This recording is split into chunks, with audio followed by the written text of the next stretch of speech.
Hello everyone, are you ready for another adventure? It's me, Woki, and I'm back with another Fake Grand Order video. And what are we going to be talking about today? Well, they most recently put up the Twitter post saying we're looking for social media reactions for the 3,000 day anniversary celebration coming up. So I figured now's a good enough time to talk about the 3,000 day anniversary and see the stuff that's going to be coming with it. And that's going to be today's video. I hope you like it. If you do, feel free to leave a like, comment, and subscribe, and let's get into it. So, 3,000 day anniversary. When is it actually happening? So, on the JP version of the game, it happened on October 15th, but that's obviously not when it's going to happen to us. Our 2,900 day anniversary was June 2nd. 100 days from that is going to be September 10th, so likely it will be on the 10th. The one thing that throws it off a little bit, that it might get delayed a little bit, is just the fact that this campaign goes until the 13th, but maybe they're just like, hey, in case we don't make it by the 10th, we'll give you 3 more days afterwards to make sure you hit it. I think we're about halfway done, just based off of Twitter. I'm not sure how it is on Facebook, because I don't know, I don't look at Facebook, but I'm sure we'll make it and get those 30 sync quartz pretty soon. So yeah, I would expect it September 10th, and if not September 10th, probably maybe around September 13th. So some of the dates around here will be trying my best to get it done, but I'm going to assume it's on the 10th, and if it's not, then it shouldn't be too bad. I'll be off by a couple days, don't worry about it. So, the login rewards, the thing that's going to be tied to it, of course, the retweet campaign, which I just showed you. We'll get 30 sync quartz from that, and in order to get the 30 sync quartz, you will have to have cleared Fuyuki Act 3 Arrow 1. The 3,000 day anniversary login bonus, which everyone gets, is 10 sync quartz. You'll only have, I think, a single day, which is when 3,000 days happen, so you'll have only on September 10th you can get it. That's about it. And then there'll be a login bonus campaign that will last from the start of the campaign till about a week later. A week and a couple days. It goes to the 7th, but it looks like it ends on the 23rd, which I believe is one day more than what is usual or so. Yeah, the 15th, it was about a 1 day more. Either way, just log in for 7 days, just to make it easy for yourself. On the first day, and from the 1st to the 6th day, you will get a single golden apple and 3 teapots, and on the final day, you'll get a summon ticket. And then there'll also be a limited comeback login bonus if you have not logged in for basically a month or so. Most recently, then you'll be able to get this comeback login bonus, which will be daily login ones, and the total of what you will get is 30 sync quartz, 14,000 friend points, 18.5 EXP, and 18 golden apples. So there you go. If you somehow were not playing during this very, very weird specific period, then you get to have this comeback campaign, and then also you have to have cleared Fuyuki to also get it. And the next thing, which is going to be the big thing about it, is the SR selector. So the 3,000 day anniversary limited time SR servant selector information. So the redemption period on JP was October 15th to October 22nd. Assuming that this is on September 10th, then this will last until about September 17th. Is how long they'll be giving it out for people. The requirements to get it is to clear Fuyuki. The special ticket will be sent to the present box. The exchange is done in the Da Vinci workshop. The selected SR servant will join the roster temporarily. It will be removed from the roster after October 31st, which was for JP. Likely for us, it will be September 30th or so. If requirements are not met, reach at least the first ascension stage and bond level 3 for the servant to join the roster permanently. You can only pick one SR servant, upon which the ticket will be consumed afterwards and the exchange shop is closed. It also doesn't have every SR. It doesn't have some of the more recent SRs, so none of the most recent summer SRs are on the ticket, such as Summer Bargus, Summer Bumble Sith, Summer Chloe, and Summer Suzuka, so they're not going to be on it. But otherwise, it has all the others who are limited, story locked, or just widely available for you to pick from. And boy, there's a lot of things to choose from. This is where a lot of people have been putting their brains to say which one of these units works best for me. And unfortunately, there's no real easy answer. It really does depend heavily on the person. Like for me, example, I think the best thing that you can probably do is pick either a new servant or pick an existing servant that you plan to maybe get grand, or you wish to have more NP copies to make them slightly stronger, in that kind of order. Basically, number 1 should probably be looking towards if there's any other servant that you don't own that you would be potentially want to own, and the next would be if you plan to get them a grand status, and obviously you want more copies, and then finally if you just want some more copies, that's your final pick, and then I don't know what would be the 4th one. And because of that, it's very dependent on the person. So, like I said, when you look at me, the thing I would need if it was a new person, I'm only really missing Emiya Alter, and I think, and the Canuses, and I think that's basically it from what I can look at here. I think I have every other SR but those. I don't have Concert U. I don't have Dino Mama. So I could potentially pick one of them, but I'm not sure if I would. I think I am going to end up picking the dinosaur. I think originally what I wanted to do was get an additional MP copy for units that I plan to get grand, but I think deep down I think that's probably better to go for a banner, which would be Saber Bargus for me. But there's a banner coming up with Melu Saints, and maybe that's the way for me to go. But I really don't want to keep summoning, so you can see what I mean when it's very player specific. You kind of have to think about this before picking them.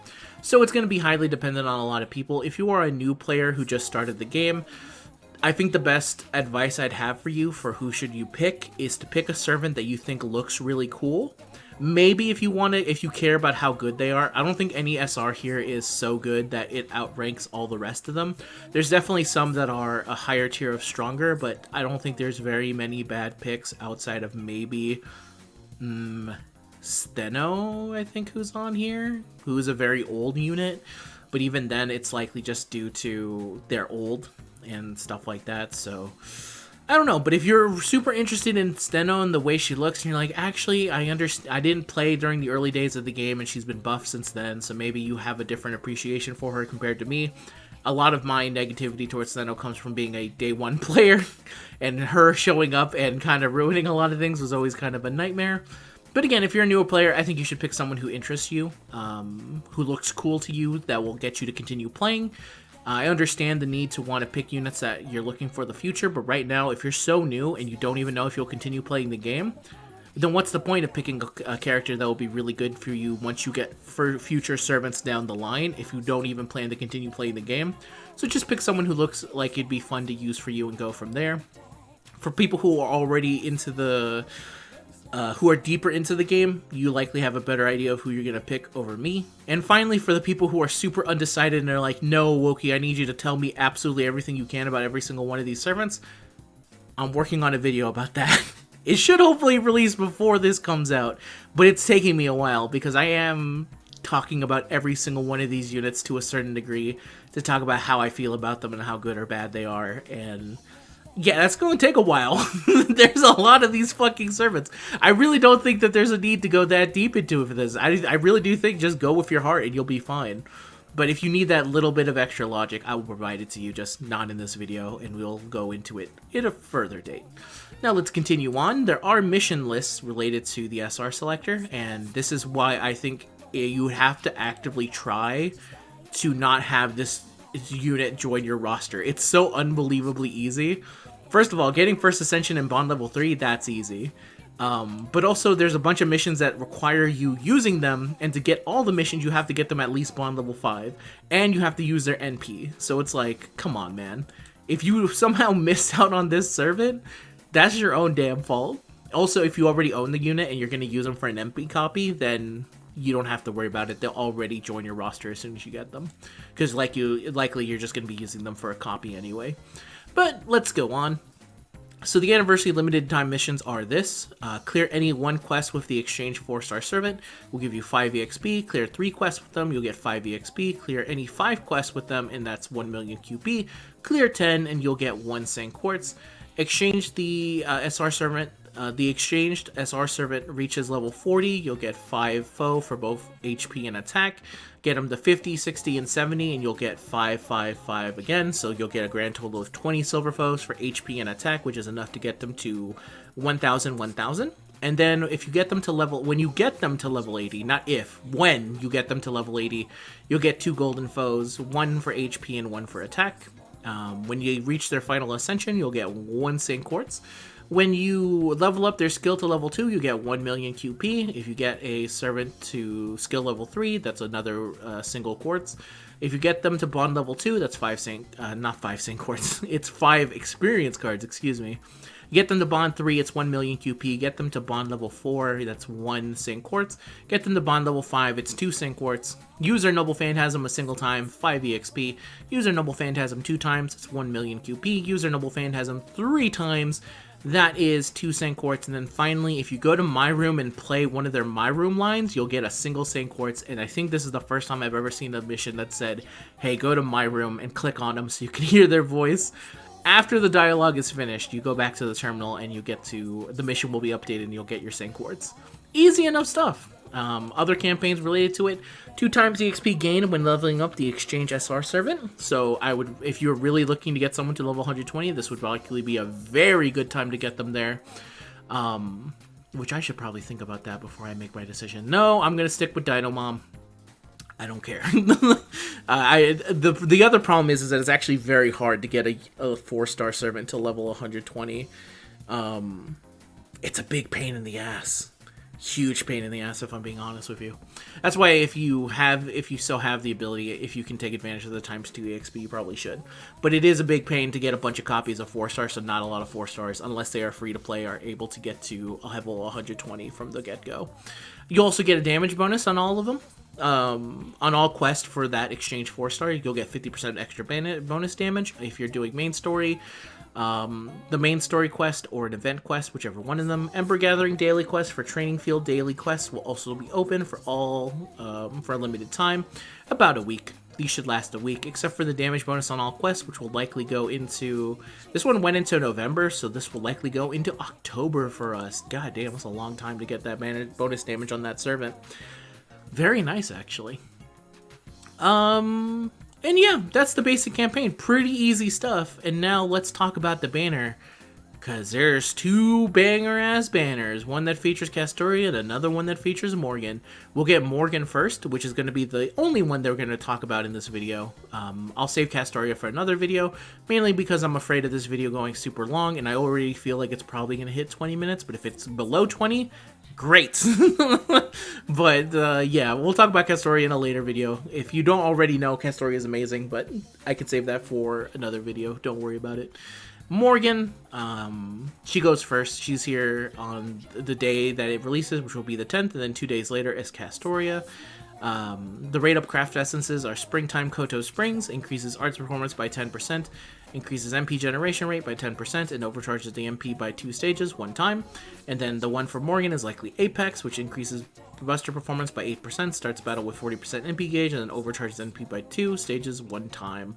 And then also the 4-star CE from Lost Belt 6 will be featured on the banner, which is pretty nice if you're someone who is interested in getting the everything max limit broken, which I don't think there's very many people like that. But the story locked ones are very annoying to get done because you have to first get them from beating the story, and then they only really go on story banner, and you have to summon on there, if I'm remembering correctly.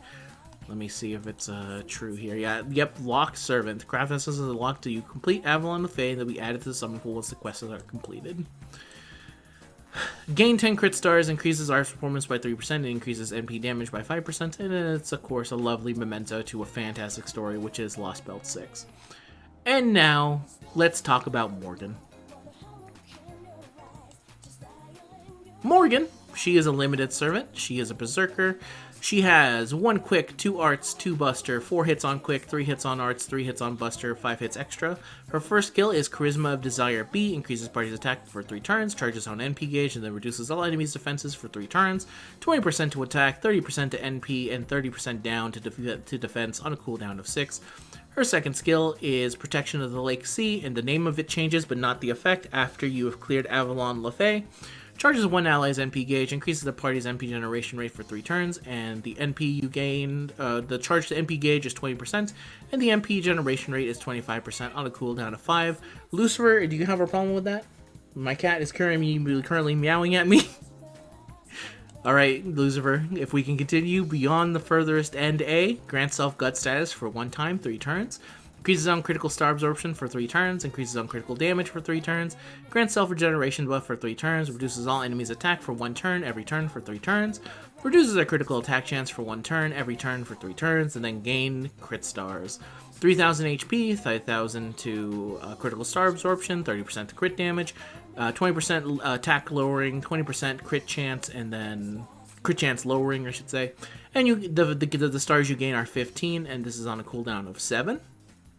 Her passive skills are Madness Enhancement B, Magic Resistance A, Item Construction EX, Territory Creation B, Fey Eyes A, which is an increase to own critical attack chance resistance by 20%. And her third skill is an Anti-Saber critical attack chance resistance. Her Noble Phantasm is the Roadless Camelot, the now unreachable Utopia, Rank EX, Anti-Fortress, it's Buster, it hits 6 times. Increases no damage against round table knights or Knights of the Round Table or Fey enemies by 50% for 1 turn, activates first. Deals damage to all enemies, inflicts curse status with 1000 damage to them for 5 turns. Overcharges the party's NP stage by 1 stage for 1 time for over 3 turns. The damage at MP level 1 is 300%. If you get her all the way to MP level 5, it's 500%. She deals extra damage to the man attribute, the overcharge effect. At overcharge level 1, it's 150%, and if you get her all the way to the final charge level, it's 200%. She also has a Spiriton outfit, which is the Queen of the Winter, which will give her a little face mask here. Why am I forgetting what that's called? It's a veil. I totally didn't just spend 5 minutes looking up face mask and finding it. But there she is. She's wearing her veil. Queen of the Winter. And then her Bond CE is at the furthest ends. When it's equipped to Morgan, increases damage to Round Table Knight or Fey enemies by 15%, and then increases party's damage against enemies with the man attribute by 15% while she is on the field. And that is Morgan. How is Morgan? Morgan is really good. She's an amazing servant, actually.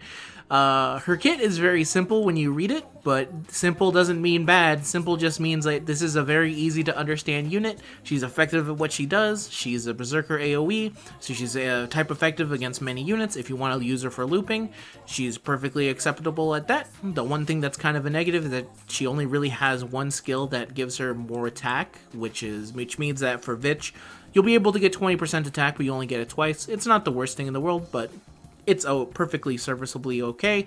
But you'll be able to get 2 of her skills back by the end of the turn, so you'll be able to get 50% NP and be able to do a basic loop like that.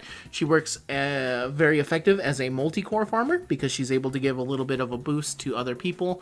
And using her mana looting, you can give her 20%, and therefore you can use the second skill as a way to give another ally 20% if you want to go it that way instead of trying to increase her NP, because obviously you can use it on her, but also you can give it to anyone, so you can kind of be versatile in that way. If you're in a specific node that needs crit stars, she has a little nice crit bomb that you can just quickly deploy and give them some crit stars and work it so they can work with it. This third skill is also nice because it allows Morgan to be in slightly tougher fights, because the one thing that's negative about a Berserker is that they can just basically die if you sneeze at them at the wrong direction. So a way for her to have guts is very nice because it will keep her alive and able to stay on the battlefield. It also gives her some more crit damage, which, as I'm going to say this a lot, is very nice. Attack lowering is good so that they don't completely destroy her, and the crit chance lowering it makes it so that that chance of if she does get hit, she won't be obliterated by a crit. And she, in general, she has a lot of nice ways to kind of stop lowering crit attack chance resistance, which is good.